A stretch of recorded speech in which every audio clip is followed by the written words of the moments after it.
अस्सलाम वालेकुम दोस्तों, उम्मीद है आप सब खैरियत से होंगे। आज की वीडियो का टॉपिक बहुत ही इंटरेस्टिंग है, स्पेशली उन दोस्तों के लिए जो पॉलिटिक्स में बहुत इंटरेस्ट लेते हैं। हर मीडिया चैनल पे, इंटरनेशनल मीडिया चैनल पे, हर बैठक में एक ही डिस्कशन और डिबेट होती है कि that will Russia invade Ukraine. And obviously आपको दो साइड्स ऑफ द पिक्चर मिलती हैं। एक वो कैटेगरी है लोगों की जो बिलीव करते हैं कि there is some sort of connection between the two countries and Russia is rightfully claiming what belongs to Russia. And the other opinion is of course that Ukraine is an independent country और उसकी independence और sovereignty को रहने दिया जाए। बहुत सी videos इस पे बन रही हैं, but unfortunately a lot of the content is in English. हमारी ज़बान में बहुत कम इस कंटेंट को कवर किया गया है, विच इज़ वेरी अनफॉर्चुनेट, क्योंकि ये एक ग्लोबल प्रॉब्लम है। इसको हम एक ईस्टर्न यूरोपियन तक महदूद नहीं कर सकते। अगर वहाँ पे वॉर होगी तो इसके स्पिल ओवर इफ़ेक्ट्स होंगे पूरी दुनिया में। आज की दुनिया पहले से ज़्यादा ग्लोबलाइज्ड है। दुनिया के एक कोने में अगर आग लगती है तो धुआं जो है वो पूरी दुनिया में फैल जाता है। Anyways, cutting the slack, let's start with the video. और इस वीडियो के दो हिस्से होंगे। एक पहली पार्ट में हम ये समझने की कोशिश करेंगे कि रशिया की डिमांड्स क्या हैं और वो कितनी रीज़नेबल डिमांड्स हैं। और दूसरी जो हिस्सा होगा इस वीडियो का, उसमें हम ये समझने की कोशिश करेंगे कि हिस्ट्री से इसका क्या कनेक्शन है और हिस्ट्री हमें इसके बारे में क्या सिखाती है। तो रशिया की जो डिमांड्स हैं वो ऑन द फेस बड़ी सिंपल है, बट उनको इम्प्लीमेंट करना काफ़ी कॉम्प्लिकेटेड मैटर है। जो इसमें सबसे इम्पॉर्टेंट डिमांड रशिया की है वो ये है कि ना सिर्फ यूक्रेन बल्कि बाकी ईस्टर्न यूरोपियन कंट्रीज़ जिन्होंने नेटो का क्लब ज्वाइन कर लिया है वो इसको एग्ज़िट करें।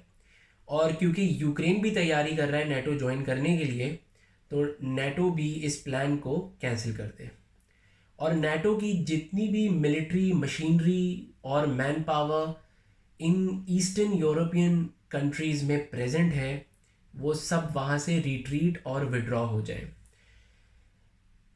अगर आप इस एरिया की ज्योग्राफी देखें तो Eastern Europe is a sort of a corridor between Russia और वेस्टर्न यूरोप। और जैसे जैसे नेटो एक्सपैंड होके ईस्टर्न यूरोप की तरफ आती है, so it gets closer to the Russian border. अगर रशिया के बॉर्डर के आसपास नेटो होगी तो ऑफकोर्स आपके यहाँ जो नेबर है वो आपका एनिमी है, तो आप कोशिश करेंगे कि आप अपने एनिमी को अपना नेबर ना बनाएं बल्कि नेबर के नेबरहुड में ही रहने दें, बस उसको अपना इमीडिएट नेबर ना बनाएं।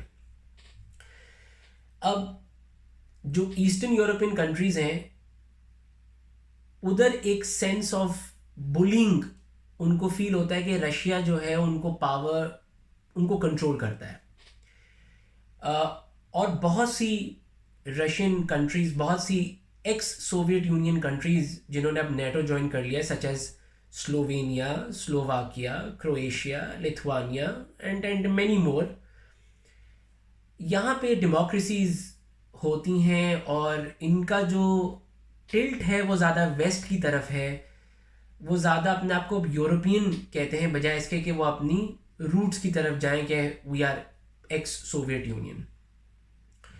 तो ये तो मामला हो गया रशिया की डिमांड्स का, क्योंकि मॉस्को जो रशिया का कैपिटल है it is 500 kilometres away from the Russian Ukrainian border. और अगर यूक्रेन नेटो ज्वाइन करता है तो पेट्रियट मिसाइल सिस्टम्स यूएस के, और यू कैन जस्ट इमेजिन कि किस तरीके का गियर जो है वो बॉर्डर्स पे लगाया जा सकता है और फ्यूचर में रशिया के लिए वो प्रॉब्लमेटिक हो सकता है। अब आ जाएं सेकंड पार्ट इस जो वीडियो का, कि इसका हिस्ट्री से क्या कनेक्शन है। एक बड़ा मिसकंसेप्शन एशिया में ये है कि ये जितनी भी कंट्रीज़ हैं, चाहे वो एशिया की तरफ हो जैसे कज़ाकिस्तान है, उज़्बेकिस्तान है, ताजिकिस्तान है, अज़रबैजान है, आर्मीनिया है, या वो ईस्टर्न यूरोप की साइड पर हो जैसे कि यूक्रेन है and the other countries I named earlier, कि ये सब रशियन स्पीकर्स, ये सब नेटिव रशियंस हैं, ऐसा नहीं है। रशियन एक एथनिसिटीज़ हैं, उसके साथ और भी ज़्यादा एथनिसिटीज़ थी। ये एक क्लब था कम्युनिस्ट कंट्रीज़ का जिसको हम सोवियत यूनियन कहते थे, फिर ये टूट गई। उसके बाद आपको पता है वर्ल्ड वॉर के बाद it just got fragmented into many countries, but Russia still a big block. आज भी एक बड़ा चंक लैंड का रशिया के पास है और बाकी कंट्रीज़ छोटी छोटी हो गई, मगर बहुत सी इन कंट्रीज़ में आज भी डिक्टेटरशिप है और डायरेक्टली या इनडायरेक्टली रशियन इन्फ्लुएंस है। जहाँ पे डिक्टेटरशिप नहीं वहाँ डेमोक्रेसी है और वहाँ पे रशियन इन्फ्लुएंस नहीं पाया जाता है। इनफैक्ट बेलारूस जहाँ के famous first and the only dictator in Europe Alexander Lukashenko, इस यूक्रेन क्राइसिस से पहले उनको हटाने की कोशिश की गई थी एंड सम से CIA ने वो स्टेज किया था उनको हटाने के लिए, क्योंकि इस वक्त भी रशिया बेलारूस की सरजमीन इस्तेमाल कर रहा है to conduct all the military drills against Ukraine. तो बेलारूस बड़ा पिवटल रोल प्ले कर रहा है as a very close ally to the Russians.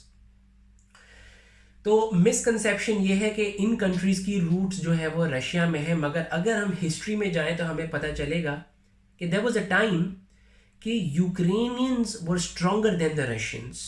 आज ये सिचुएशन नहीं है, but there was a time कि यूक्रेन के इंजीनियर्स, यूक्रेन का मिलिट्री, यूक्रेन की इकोनॉमी रशिया से बहुत आगे थी। और Ukraine is where the Soviet Union started from। इस एरिया को हम कीव रूस कहते थे। तो Kiev is modern day Ukrainian capital, और इस पूरे एम्पायर जो था उसका कैपिटल मॉस्को नहीं था बल्कि कीव था। इनफैक्ट जब सोवियत यूनियन स्प्लिट हो रही थी उस वक्त के रशिया के leader, very famous man Mikhail Gorbachev, उनके फादर रशियन थे मगर उनकी मदर यूक्रेनियन थी। So it's the story is the other way around. Russians have their roots in Ukraine. Ukraine is the father of this empire. मगर अब geographically power tilt हो गई है रशियंस की तरफ and they are trying to claim what they believe belonged to them in the past. But इस क्या war होगी?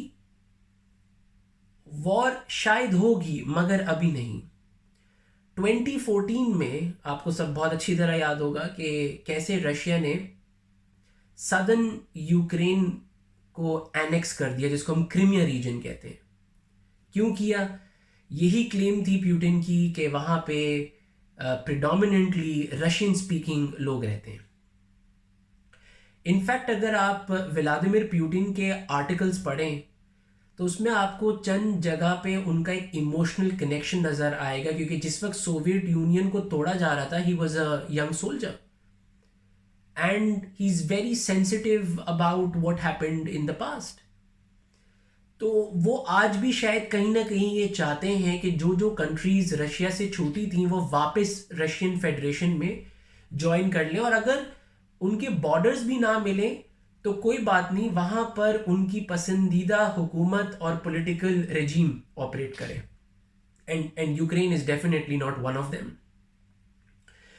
तो इसी तरीके से 2 या 3 दिन से रशियन न्यूज़पेपर्स और मीडिया में ये सर्कुलेट किया जा रहा था कि रशिया तो विड्रॉ कर रहा है अपनी army.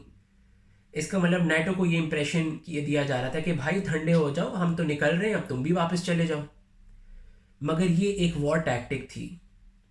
This was a polite way of saying कि ठीक है मैं वॉर नहीं कर रहा, मैं पूरी ज़मीन नहीं लूँगा, मगर मैं वो हिस्सा ज़रूर ले लूँगा विच बिलोंग्स टू रशियंस और which is inhabited bye Russians. आज भी वहाँ रशियंस रहते हैं।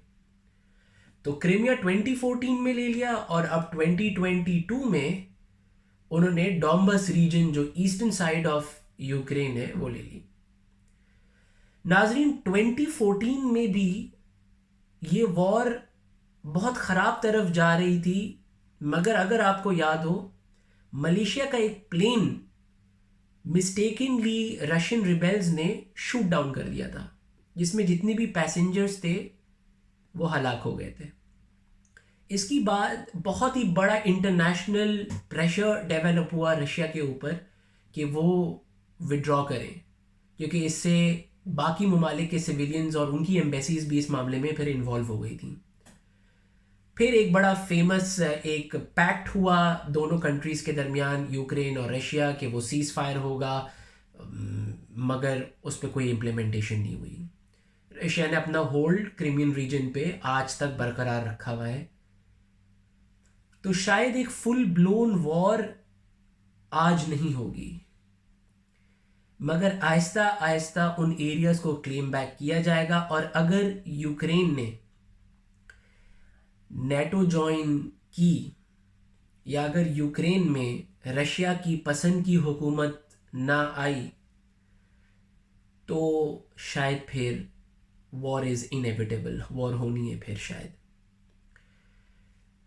मगर इस सारे फियर गेम में एक बहुत बुरी चीज़ ये हुई कि जो बाकी ईस्टर्न यूरोपियन कंट्रीज़ थी, उन्होंने ये सोचा आज रशिया यूक्रेन के साथ ये कर रहा है, जो कि एक बहुत बड़ी कंट्री है। यूक्रेन बाय लैंड मास एक काफ़ी बड़ी कंट्री है ईस्टर्न यूरोप के अंदर। बाकी ईस्टर्न यूरोपियन कंट्रीज जो मैंने पहले मेंशन की थी वो तो काफ़ी छोटी हैं साइज़ में। तो इससे पहले वो हमें खाए और हज़म कर ले, हम नेटो को ज्वाइन कर लेते हैं ताकि हम अपने आप को तो सिक्योर कर लें। शायद ये काम प्यार मोहब्बत से भी किया जा सकता था, but well the Russians want to do it in their own way.